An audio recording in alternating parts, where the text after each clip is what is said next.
Good day mga bossing, ito po yung papremyo natin sa PBA Finals Game 2. Pure imported Laro Romero line po ito. Seedpal Triple Class A. White Hackle po ang pulok nito. Yan po.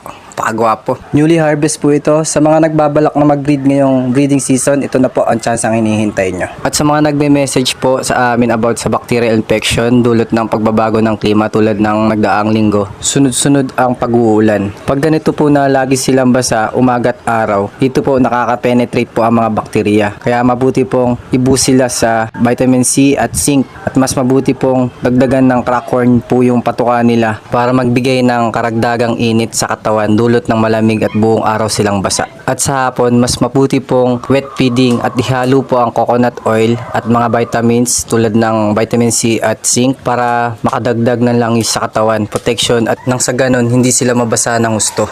At sana nakatulong itong video na ito.